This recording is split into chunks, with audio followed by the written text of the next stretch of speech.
Hollywood जब ब्रिटिशों को नायक बनाकर दिखाए तो जरा सोचो, क्या सच में वे नायक थे? असली नायक तो तुम्हारे वो पूर्वज थे जिनकी कमर तोड़कर ब्रिटेन ने ये लड़ाई लड़ी। अगर कोई आपके सामने पश्चिम की तारीफों के पुल बांधे तो उससे बस एक सवाल पूछिए, 1765 से 1945 तक भारत के साथ क्या हुआ? यकीन मानिए, ये सिर्फ एक राजनीतिक इतिहास नहीं है, ये कुछ गिने चुने व्यापारिक घरानों और एक कंपनी की चालों की कहानी है। वो कंपनियां जिनके बारे में आज लोग कहते हैं कि हमने बिजनेस मॉडल बनाया, हमने साम्राज्य खड़ा किया, असलियत में वे ब्रिटिश साम्राज्य की कठपुतलियां थीं। पश्चिम आज भी मुक्त व्यापार का नारा लगाता है, लेकिन Cambridge economic history of India जैसी किताबें इस लूट पर चुप्पी साध लेती हैं। हैरानी की बात यह है कि आज भी जिला अफसर को कलेक्टर कहा जाता है, क्योंकि उस पद का जन्म ही वसूली और लूट से हुआ था। सच ये है कि आज की पूरी वैश्विक पूंजीवादी व्यवस्था उसी लूट की नींव पर खड़ी है। ब्रिटिशों ने भारत से इतना धन खींचा कि उनकी अर्थव्यवस्था टिक गई और हमारी कमर टूट गई। हम अक्सर कहते हैं कि ब्रिटिशों ने हमें गुलाम बनाया, लेकिन जरा सोचिए, क्या वाकई ब्रिटिश साम्राज्य ने भारत को गुलाम बनाया था? असलियत यह है कि भारत को गुलाम बनाया एक निजी कंपनी ने। हाँ, सिर्फ 125 लोगों द्वारा बनाई गई कंपनी, जिसके पास शुरू में केवल 70,000 पाउंड थे, वही कंपनी धीरे धीरे इस पूरे देश की मालिक बन गई। अधिकतर लोग इस पूरी कहानी के सिर्फ टुकड़े जानते हैं, लेकिन असली कहानी कि कैसे एक व्यापारिक कंपनी ने योजनाबद्ध तरीके से भारत को निचोड़ लिया, बहुत कम लोग जानते हैं। और ये विडंबना देखिए कि वही कंपनी जिसे कभी भारत को गुलाम बनाने का अधिकार मिला था, बाद में एक भारतीय संजीव मेहता की संपत्ति बन गई। तो सवाल अब भी वही है, हम गुलाम कैसे बने? यही सवाल इस वीडियो का केंद्र है, और इसे इस तरह बनाया गया है कि चाहे दर्शक कोई भी हो, युवा या बुजुर्ग, एक बार देखने के बाद वो कहीं भी किसी से भी इस विषय पर ठोस और आत्मविश्वास भरी चर्चा कर सके। कहानी शुरू होती है 1599 से। उस दौर में मसाले सिर्फ स्वाद नहीं, बल्कि दौलत और ताकत का प्रतीक थे। काली मिर्च, जिसे लोग ब्लैक गोल्ड कहते थे, इसकी कीमत सोने से की जाती थी। उस वक्त डचों का इस व्यापार पर कब्जा था। इंग्लैंड तक वही मसाले पहुंचा रहे थे और यही उनका एकाधिकार था। लेकिन 1599 के बीच में डचों ने अचानक काली मिर्च की कीमत 5 शिलिंग बढ़ा दी। ये छोटी सी चाल ब्रिटिशों को अंदर तक हिला गई। बस फिर था 24 सितंबर 1599 को लंदन के हॉल स्ट्रीट में दिन के उजाले में 24 अमीर व्यापारी इकट्ठा हुए। उनका फैसला साफ था, डच हमें दबाएंगे तो क्यों, हम खुद व्यापार करेंगे। यहीं से शुरुआत हुई। 125 शेयर धारकों को जोड़ा गया, 72,000 पाउंड इकट्ठे हुए और जन्म हुआ एक कंपनी का, the governor and company of merchants of London trading into the east Indies, जिसे आगे चलकर दुनिया ईस्ट इंडिया कंपनी के नाम से जानने लगी। 24 अमीर व्यापारियों की बैठक से जो खेल शुरू हुआ था, अब उसे चाहिए था राजसत्ता की मुहर। बिना ताज की इजाजत दुनिया में कदम रखना असंभव था। और फिर आया 31 दिसंबर 1599। महारानी एलिजाबेथ प्रथम ने उन्हें दिया एक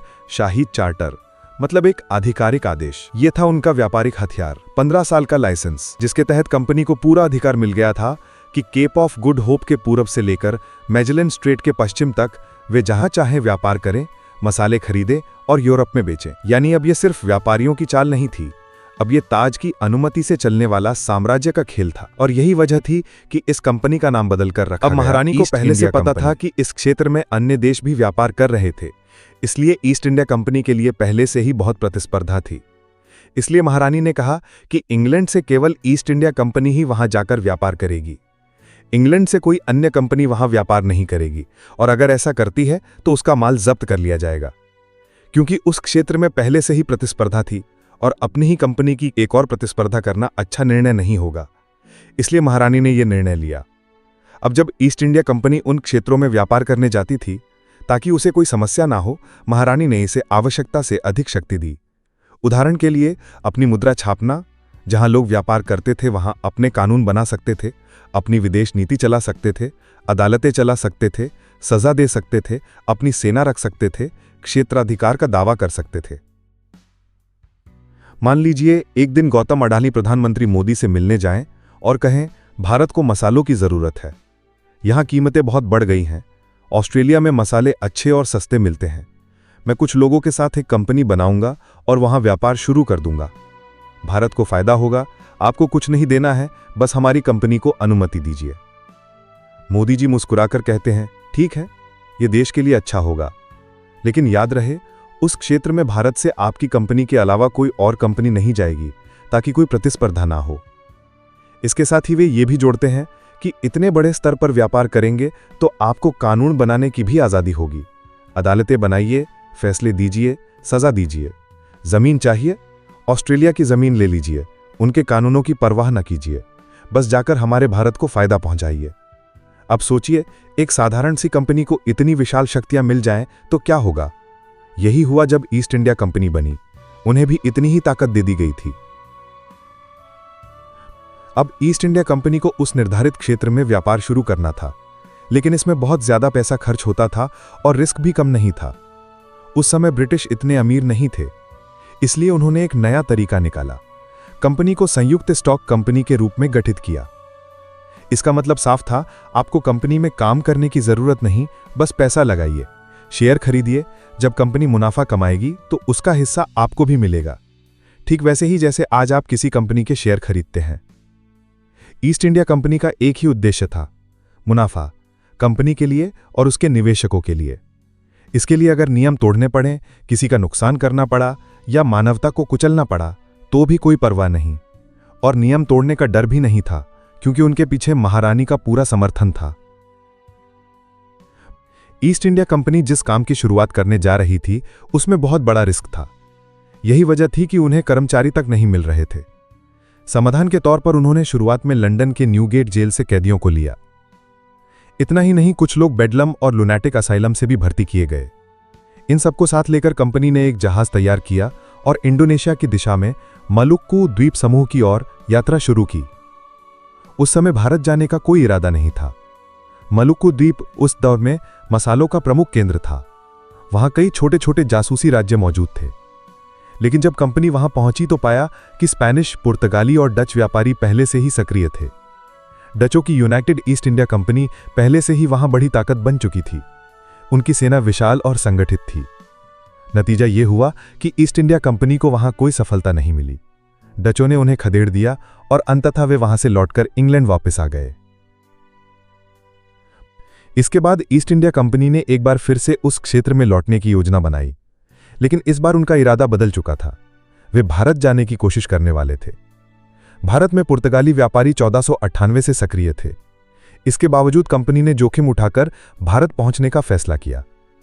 1608 में ईस्ट इंडिया कंपनी के राजदूत विलियम हॉकिंस को हेक्टर नामक जहाज सौंपा गया। 24 अगस्त 1608 को विलियम हॉकिंस अपने जहाज के साथ पहली बार भारत के सूरत बंदरगाह पहुंचे। लेकिन कहानी को आगे बढ़ाने से पहले जरूरी है कि आप उस समय भारत की स्थिति को समझें। उसके बाद हम फिर से इस कथा पर लौटेंगे। उस दौर में भारत पर अगर किसी का सबसे मजबूत साम्राज्य था तो वो था मुगल साम्राज्य। मुगल अपने शिखर पर थे। भारत का अधिकांश इलाका उनके नियंत्रण में था। इस नक्शे पर नजर डालिए।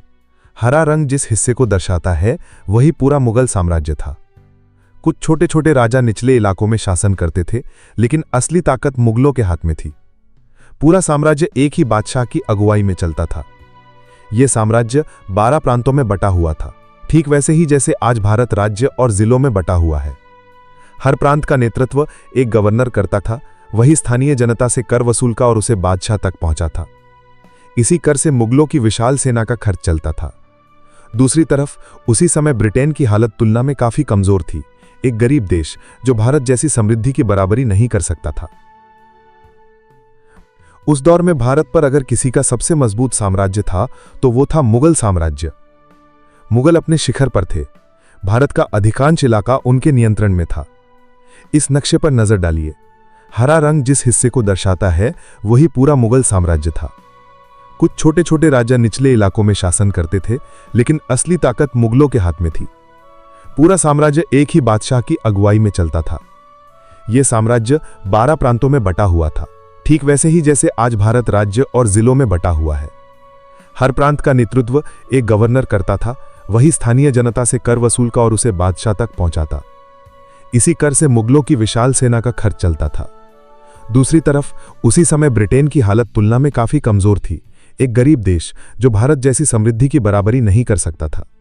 उस दौर में भारत पर अगर किसी का सबसे मजबूत साम्राज्य था तो वो था मुगल साम्राज्य। मुगल अपने शिखर पर थे। भारत का अधिकांश इलाका उनके नियंत्रण में था। इस नक्शे पर नजर डालिए। हरा रंग जिस हिस्से को दर्शाता है वही पूरा मुगल साम्राज्य था। कुछ छोटे छोटे राजा निचले इलाकों में शासन करते थे, लेकिन असली ताकत मुगलों के हाथ में थी। पूरा साम्राज्य एक ही बादशाह की अगुवाई में चलता था।